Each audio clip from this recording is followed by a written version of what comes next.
To today's session, an interview with Dr. Ameet Aggarwal, a naturopathic doctor. But as you may have seen, hi Ameet. Hi, how are you doing? Good, how are you? Awesome. Hi everyone, welcome. So I just wanted to do a little bit of housekeeping. I hope all of you can hear me okay, you can see me okay. I can see Gareth over there. Hi Gareth.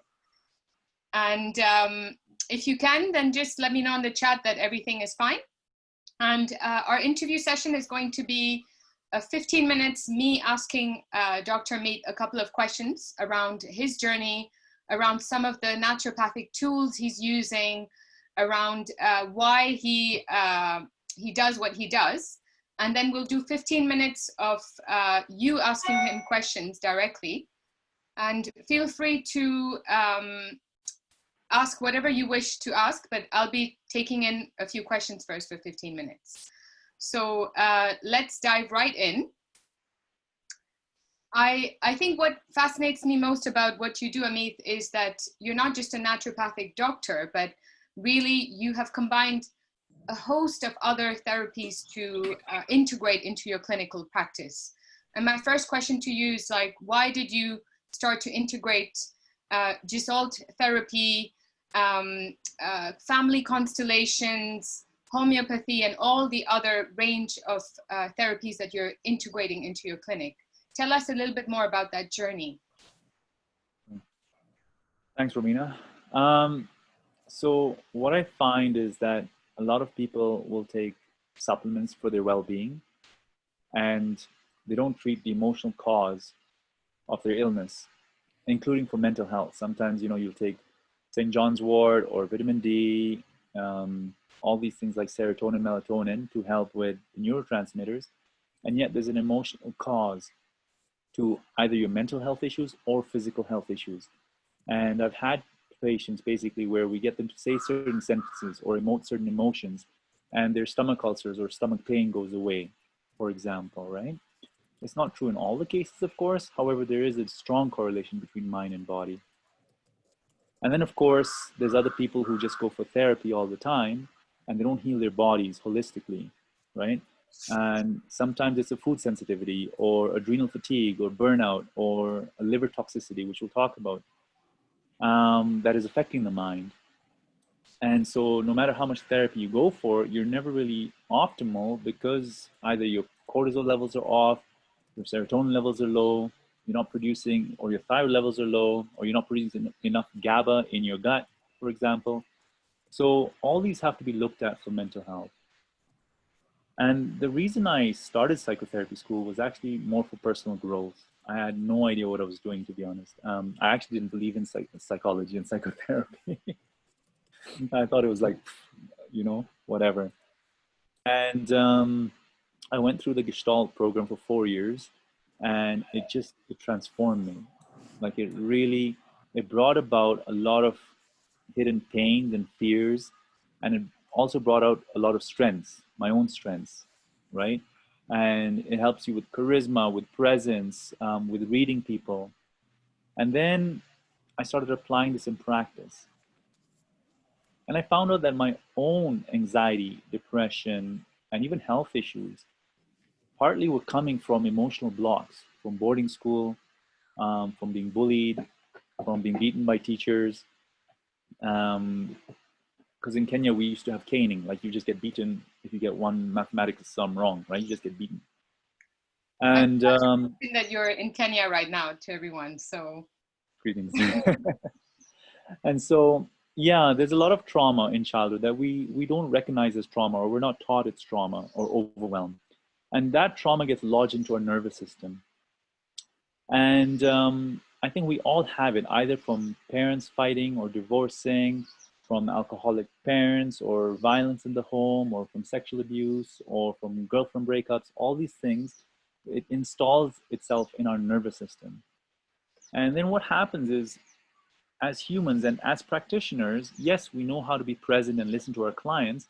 However, we can go into transference easily. We can start, putting our own story onto the client's mind. Like we think we know what the client's going through, or we don't know how to support them well enough emotionally. And what I find is when you do your own personal work, right? Through the healing sessions we're going to be doing next week or in a couple of weeks. And we just work on ourselves. And that's what I do with a few doctors, is really come to that vulnerable place, peel the onion, like we say in Gestalt, so that you're more comfortable with yourself and your authenticity with a client. The beauty of that is that the clients begin to trust you more because you're more authentic. Secondly, you burn out less because you're using less energy or less effort to, what do you call it, perform, I should say, right? You're just natural. You're not in a stiff role or trying to be someone you're not. And you actually stay healthier. As a practitioner, you actually burn out less and stay healthier because you can express yourself. And you can actually hold the space when somebody goes into an emotional crisis as well, right? So some people feel very uncomfortable when somebody breaks down crying or talks about abuse. It still makes me uncomfortable sometimes. And it's work I'm doing on myself, right? You hear a lot of harsh stories as a therapist. And so all this personal work, I think, just makes you a better practitioner. Right? So you're saying, Ameet, that we need to do a lot of personal work when we are with clients, we're dealing with clients, and like you said, we're wasting less energy because we're being more authentic during the consultation, or is that what you mean? That's why we're having less of a burnout? Yeah. Sorry, you have somebody in the waiting room, but I would avoid the word need. So we don't use the word need in psychotherapy because there's a should there, there's a pressure. It's an open invitation to really explore the possibility of not burning out. Yeah. It's an open opportunity to explore personal growth and hyper awareness. Yeah. And what I call, or what we call, emotional intelligence. Yeah. These are options and you're in full control of your choice, because the moment you say need, then the therapist or the practitioner becomes a child and feels like should it into a corner. And that's one of the biggest damaging things that we live with in our lives, is all these shoulds, or what we call interjects. Mm. Interesting. And Yeah. So let's say a client, give me an example. A client comes into your clinic and they're going through a crisis, and you give them some kind of naturopathic protocol that you do a little bit of this work with them, or it's more something that you prepare yourself for when you're in the clinic dealing with them? Is there a combination of those, or is it that you're actually mentally preparing yourself before you meet that client? Okay, so both. So I'm trained in Gestalt psychotherapy, EMDR, which is a trauma release technique, and family constellations, right? And a bunch of other things. But so all these trainings prepare you, right? They help you have less baggage and blocks. So you walk in with presence. You're often already present when somebody walks in. And then when somebody has a crisis, you know how to hold the space. So a common sentence would be like, if somebody's going through something like sadness or real disappointment or rage or something, you can say, okay, stay with that feeling, let it come up, right? Rather than saying, oh, stop, let me get your tissue, or are you okay? Trying to protect them. And the more that they complete their emotional cycle, the more they can come back to center and feel themselves without the disturbance. And when that happens, what happens is then there's less adrenal stress or less stress in the nervous system. And when there's less stress in the nervous system, stored in the nervous system, you have less of a fight or flight response. And the fight or flight response is what exhausts the adrenal glands and the thyroid and everything else, and ups your cortisol levels and creates illness. And so when you help them complete their emotional cycles, and so our training was basically to go through our own therapy, right, for 4 years. And so what we're going to do next week is just a mini 1.5 hours. And of course we can do more if people want. Yeah. It's an introduction, but when you help people and your clients complete their emotional cycle, they will feel more confident, burn out less, probably be more compliant also with the therapies that you give to them, even if it's nutraceuticals, because in a way, when they're more confident with you, I believe somehow they're more motivated in their healing journey, right? And when you can hold the space well enough for your client, you build this trust, this really deep, innate trust. And that trust initiates commitment. from the client, if that makes sense. Yeah, Yeah, it's it a does. partnership. It's a partnership. And so I enjoy that role as a therapist as well as a naturopath, because you really get intimate emotionally with your clients, and you see the really deep vulnerable spaces, and those are the places that are hidden, those are the hidden wounds in people that never come to the light. And when a client feels safe enough to show their wound and heal their wound and come out of their wound, a very, very deep healing happens. A belief system shift, a paradigm shift, a self-love, self-acceptance shift. All these things start transforming. And it's really important to combine that, of course, with what everyone else is doing, is the nutraceuticals, the naturopathy, or the nutritional protocols. Um, so yeah, we're not forcing people to become psychotherapists here. It's just introducing a bit of emotional intelligence into the naturopathic world, so that both can happen at the same time. And I do a whole online program on this.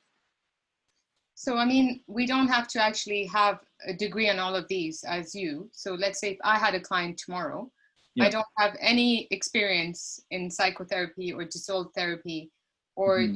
the emotional trauma release that you were talking about.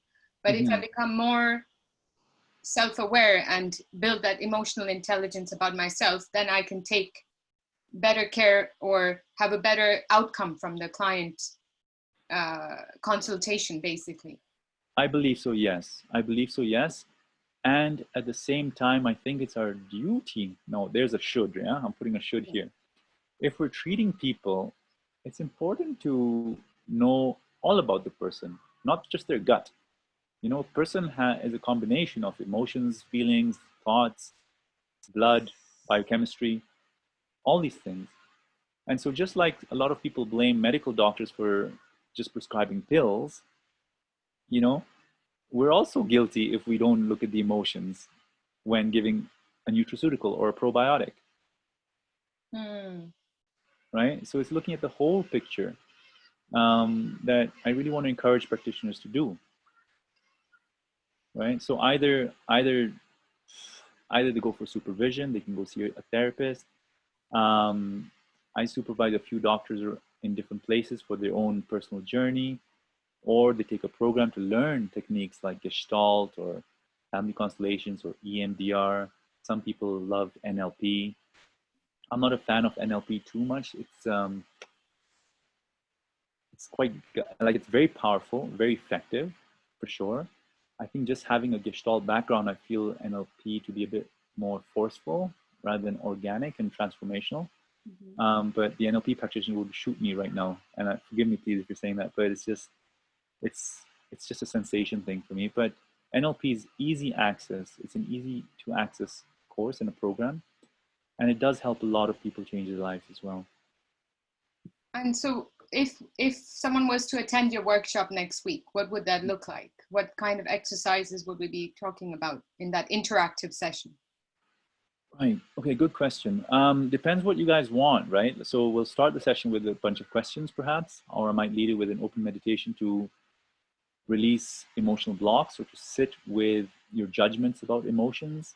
Mhm. And I'll say, I'll walk you through certain phrases and sentences, special exercises I've created that helps you dip in and out of your resistances to certain feelings, experiences, and emotions. So you get more comfortable in those spaces.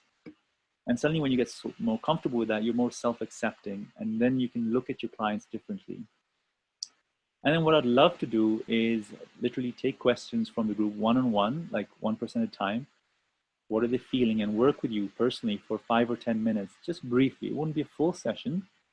There's two purposes for this: give everyone, or as many people as possible in the time we have, the opportunity to do a bit of emotional work in a safe setting.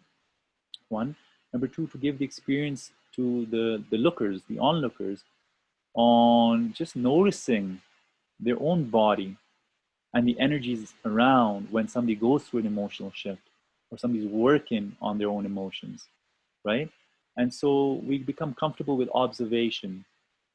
We So it become would be a comfortable little bit with, of role play then, Amit. In but, the but session, we would do a little bit of role play on maybe one person Or is it's an authentic role play? Maybe that's what you Yeah, mean. it wouldn't be a role playing. It would be a session. It would be a, yeah, it would be an experience.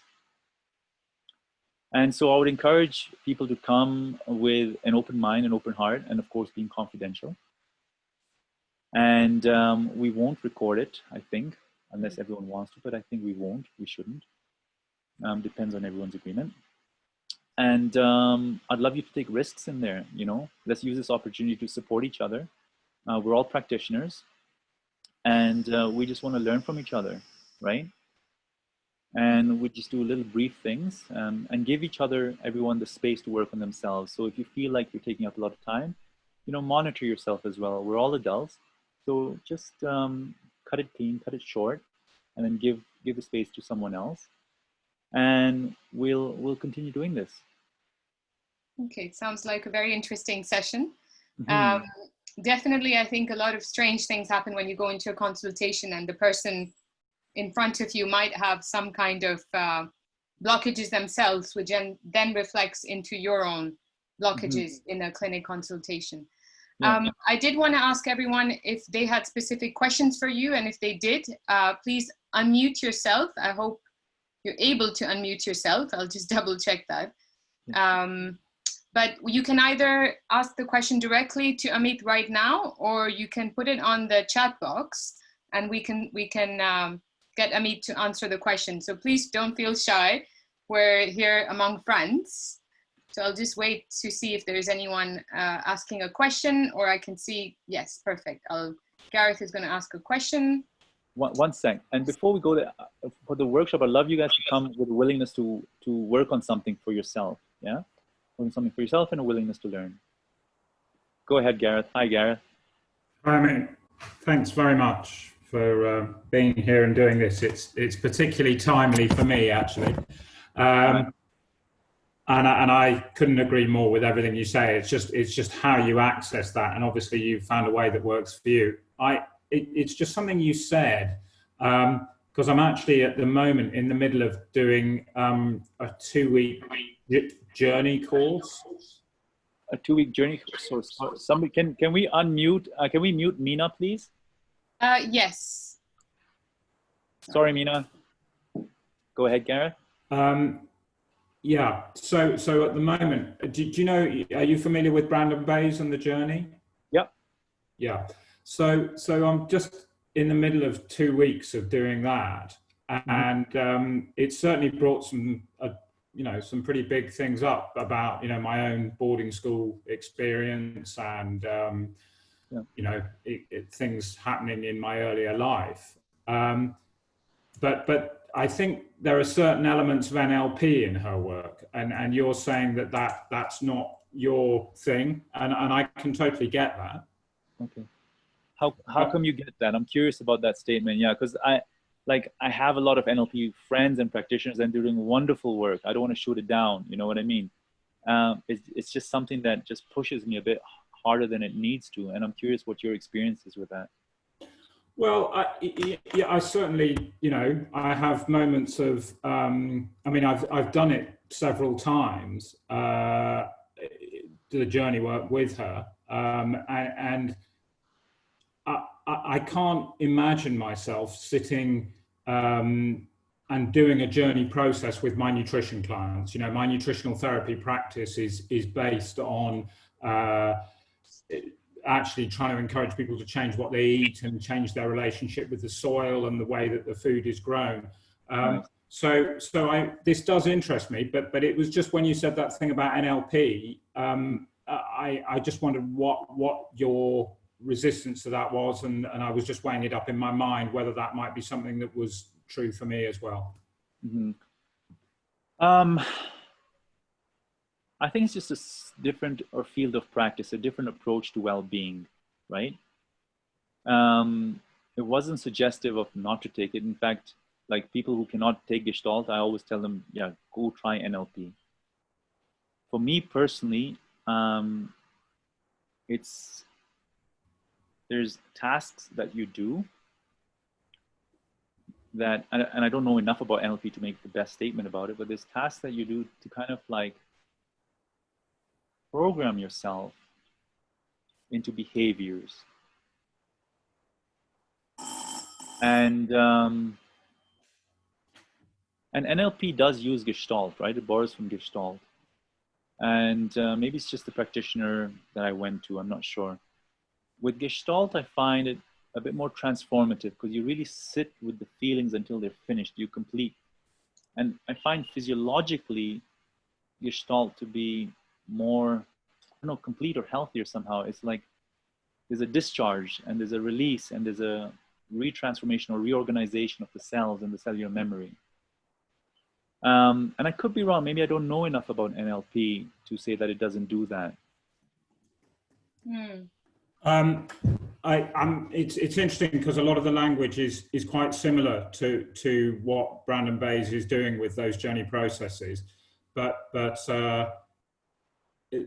she does, because of her working with Tony Robbins, she does bring in quite a lot of NLP to that process as well. But she does talk about completing, and she does talk about, you know, cellular memories quite a lot, and, you know, quotes Deepak Chopra. You know, that was very much her port of entry into it. But I'm fascinated. I'm signing up. I'll see you in 2 weeks' time. And forgive me, Gareth, and everyone, I could be slightly mistaken about NLP, and I don't know enough about it to say, you know, how healthy it is, right? And it's just my personal experience with maybe 1 or 2 practitioners. That's it, and it doesn't mean that. No, I think it does strike me at times that I mean, I don't know enough about it, but it can be used a bit, you know, just sort of if you, and I'm sure I've got this all wrong, but, you know, if you just say enough times, I am brilliant, I believe in myself, then your negative sort of thoughts evaporate, sort of thing. And something which does access those cellular memories and opens into a bigger space, it seems, you know, I mean, Brandon Bayes herself was doing all the NLP on the planet with Tony Robbins, and then grew a tumor the size of a basketball in her stomach. So, wow. you know, she needed to access something deeper, and there's a strong theme around, you know, accessing source, and it sounds similar language to a lot of the things that you're talking about. Okay, I'm looking forward to working with you, Gareth. Thanks. Amazing. Thanks, Gareth. Any other questions? Please, you can either ask it on the chat, or you can unmute yourself, or I can unmute you. So it's just a touch of a button. Don't feel shy. So.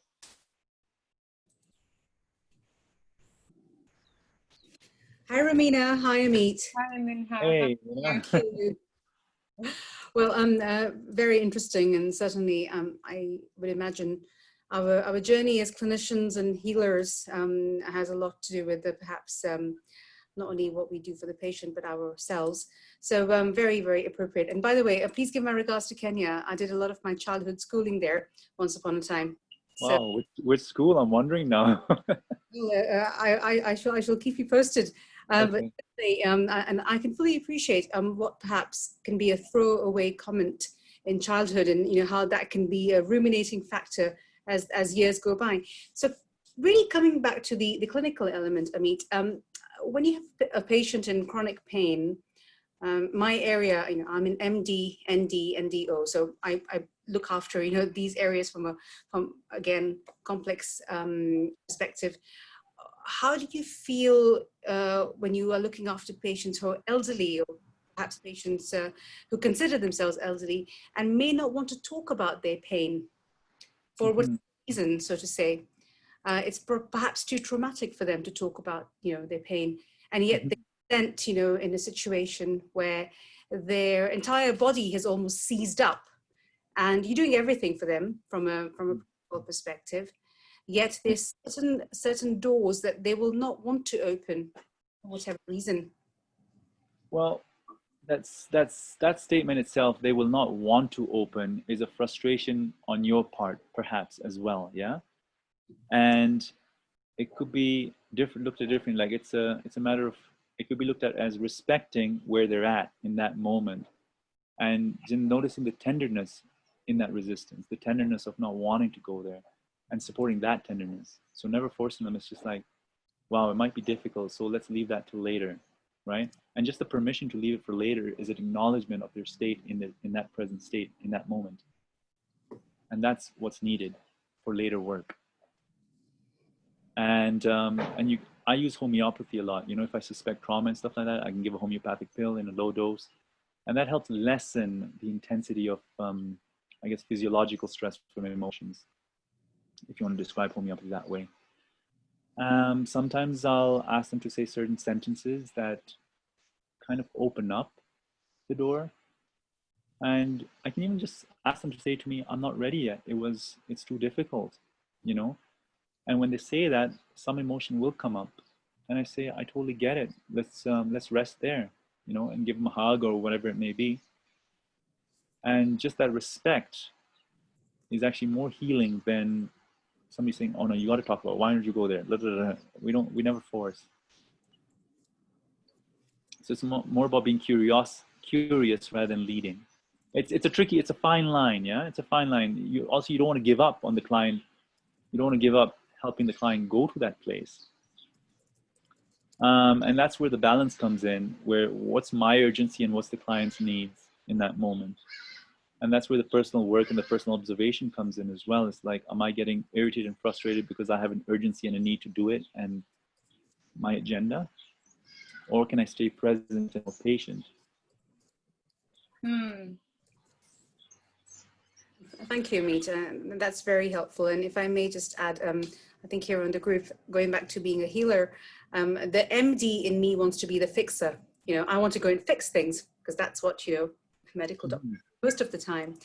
Whereas the naturopath and osteopath in me wants to sort of, you know, take a little bit of time. So perhaps, as you suggested, it's being able to have that that balance. Thank you. Balance and also looking at the shoulds. I mean, you have an obligation to the profession and you have an expectation. There is an expectation on you based on your training to fix it. So there is an underlying loyalty that you keep based on your licensing, based on your needs, based on your clinical practice. Yeah, and these can be overwhelming for some people, right? And just becoming observant or aware of those loyalties that are there without criticizing them, right? Just noticing, I'm doing this out of this loyalty. And then one day maybe you might find that, okay, I can let go of this loyalty because I have enough comfort and support in the way I practice and confidence of not getting blamed or scolded by the rest of your peers. And so, you know, it could be more about self-acceptance, self-love, and confidence rather than trying to fix things. Amazing. Thank you, Mina, for that amazing question. There's a question that's come up, Ameet, for you. So Jessica's saying, already speak to a therapist. How is this any different? What do you mean, Jessica? I mean, different in what sense? Are you asking me or Jessica? No, Jessica's asking you. Okay, what's different? No, I mean, if you're speaking to a therapist, wonderful, right? Wonderful. This is a learning experience for practitioners to come and work together and to share their feelings and learning opportunities with other practitioners. You might learn a different approach, right? One practitioner practices one way, another practitioner practices another way. So getting a different sense of contact with other people or contact with another therapist. So despite going for years and years of training, I'll often go for supervision to different practitioners and I'll get something different from each one, right? So I don't stop at a limiting factor, right? How do I say, the idea that the therapist is the end of my journey is a limiting thought, right? You can go on holiday and get some more experience. You can go to a group meeting, get a different experience. So it's really about playing and exploring. And that's what we're doing really, right? Is we're coming together as practitioners and holding the space and seeing what happens within us as well as we're working on ourselves and each other. Well, I hope that answered your question. Yes, she said she gets it. So great. I just wanted to say that I know we have to cut it short because you have to leave soon. But I did want to share a little bit about, screen share the actual workshop and the dates. And if you can share a little bit more about what that means, I hope you can all see my screen. But as you can see, it's an interactive workshop. So as Ameet said, we're going to be doing an interactive session. So everybody's invited to talk, everybody's invited to communicate with each other and unmute yourselves when talking with him. And as Ameet said, he'll try to go through a personal connection with everyone as far as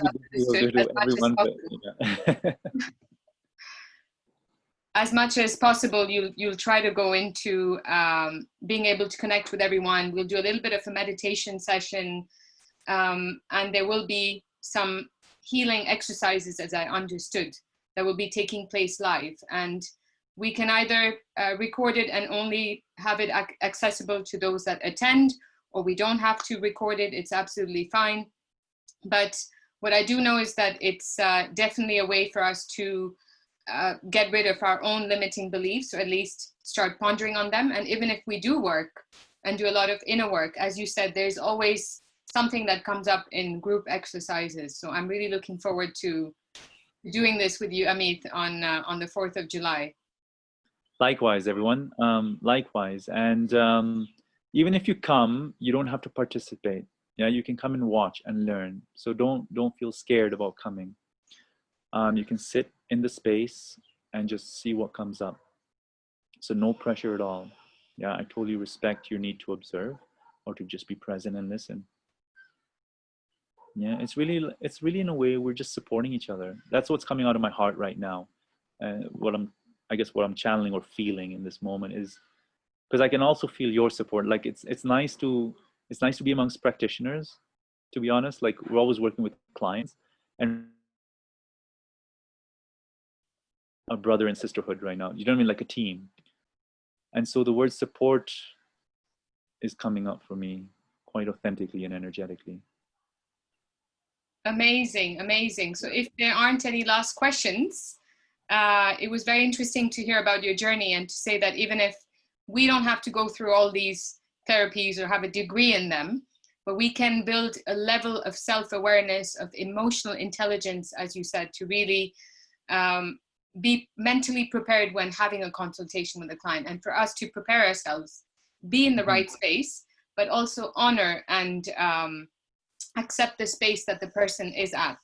You know, just like Lina said, you might have people that are very closed, you might have people that are willing to share or overshare sometimes, and how do we manage to hold that space for the client and not get absorbed even by their stories, you know? So for me, that's quite an interesting one. I think, you know, up to the contrary to what Min has experienced in her clinical practice, I've experienced oversharing from people. And then when do you tell them, you know, how to stop or where the limit is? Because at the end of the day, as a nutritional therapist, it's hard to manage that side as well, when people overshare or when you're quite acutely aware that you're not a therapist. So, you know, where do you draw that line?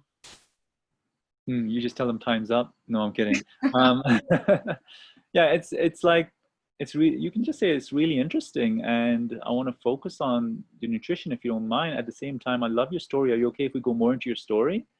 I'm not a therapist, and if you feel comfortable sharing it, I'm happy to listen. Let's just keep in mind a bit of time towards the end, because I want to make sure we have your protocol ready. That's a good answer. Definitely a good answer. But so understanding that balance as well, I hope in the interactive session, you can help us to do that. And another question during the session might be worth looking into, Ameet, is what if you're not in the right space, but you've booked a consultation, you know? So for me, that's another interesting one. You've had a bad day. You are not in the space to listen to all these stories, but you do have a client consultation booked at that time. How do you deal with that? And that is, again, an interesting one, because do you cancel the consultation? You know, you might not get the client again, you know. Yeah. You've committed to a time, but you're not in the right space. It's a tough one. Like I've been through breakups and grief and stuff like that in the middle of clinic hours kind of thing, you know, and it's Some people call in their clients and say, look, I'm not 100% and I can't give you my 100%. Do you want to reschedule, or are you willing to come in? Right? I've never done that. I'm quite tough on myself, I guess. I'll be there and I'll do stuff. I'm lucky that I also do other therapies though, right? And I can do Bowen therapy, or it's also, when you're in that state, somehow when you've gone through enough therapy, you can sit with those feelings and work through them while interacting with people. Like, it's almost like you let them happen so much and completely so that they're not overwhelming you. They're just, you're somehow finishing them as fast as possible by feeling it more. So that would be an interesting one to look at in the session with you, Ameet, to know how to deal with that during a session. I feel that would be of interest as well. And there's no perfect answer for that one. Yeah, it depends on your individual level of growth, awareness, resilience. All these things matter.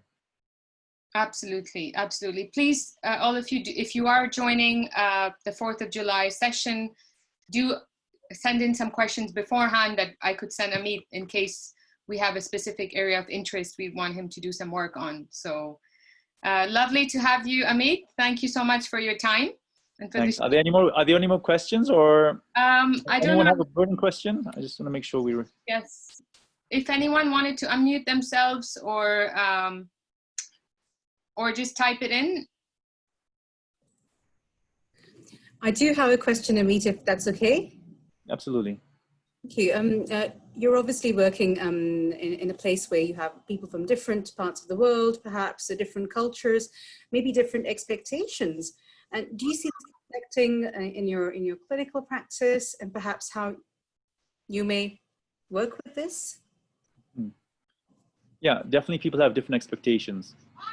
Some people don't even expect to look at emotions when they walk in, right? So it's about reading the client, I guess, or understanding what they're there for. I'm a bit tricky sometimes, so while I'm listening to their story about their liver or their menstruation or their fibroids, and I'll say, okay, what happened? When did it start? You know, and tell me a story. Then I'll feel an energetic shift in the air, and I'll just ask them, say that again, please. And I'll, they say, oh, my father disturbed me that night or something like that. And I'll say, okay, what are you feeling right now when you say that, or what's happening when you repeat that? And then they become aware of the emotion that was there before. And so it's a gentle introduction that there's emotions as well that you can support. Yeah. That's great. Thank you. Thanks again. So no more questions, I think. But I guess it's quite a big topic, Ameet, and it's looking at ourselves sometimes can be quite difficult for us to become quite self-aware or be vulnerable, because what you're saying essentially to us is, you need to open yourself, look at your own dark shadows, understand how you work as a person, and see how you're feeling, stay with those unpleasant emotions and try to work through them. So I think it's quite a difficult, session to be part of, in a sense, and it needs a little bit of courage to even attend a session like that. Sorry, there is one more question coming up with Jessica, but yeah, I just wanted to throw that out to you. Yeah, so I mean, and you don't have to participate. Yeah, you can come and listen and watch. And what happens is sometimes we cannot share because we never had the right environment, like the external experience of it being safe to share. Yeah. And so it's a completely foreign task. And maybe by watching other people share, it might build your confidence as well, or trust. Or you might take a risk or be motivated to take a risk, and you might get a pleasant experience or a supportive experience. And it's like, okay, you know what? I'm not an outcast for, I don't know, fantasizing about my mom, for example. Do you know what I mean? Like there's examples out there where we're so fearful of exposing these things, and you don't have to expose your whole wardrobe in the session, right? Come with it for more a journey of working on yourself as a clinician, I think. Hmm. Mhm. That's a good way of putting it. Yeah, Just and you can always do asking, personal therapy with another therapist. okay, just a way to enhance or improve our skills as a clinician. That would be mainly the So I think so. objective If we can put that flavor there in the beginning, then it might feel a bit safer or more structured for some people coming in. Thank you for that. Jessica is asking, will you be covering inquiry skills, as in getting the clients to self-inquire? So that, you know, would you be covering that side of things? So I'm not going to teach per se, right? It's more like a journey of personal exploration with each other. So either through meditation or one-to-one work. Because a lecture would be theoretical. And that's not the aim of this seminar or workshop that we're doing. It's really getting you in the meat of things. So like Jessica would say, okay, what do you imagine happening for you when you're waiting to start the inquiry? What are your shoulds? What are your self-doubts? Yeah, exactly that feeling. Sorry, I'm just feeling a bit of an energetic shift somewhere. And then maybe you had a lot of pressure on yourself to do well, right? Looking at that and then being a bit more patient with yourself and then getting more curious about the client. So once you're patient, then the curiosity can come to you. And there begins the inquiry.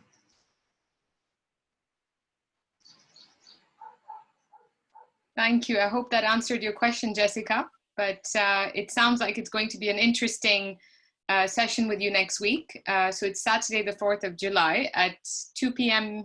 British Standard Time.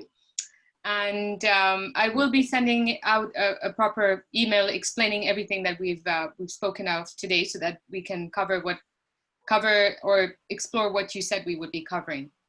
So thank you so much. Enjoy the rest of your day in Kenya, Ameet. Thank you. Lots of love, everyone. Thanks for welcoming me with an honestly, supportive energy.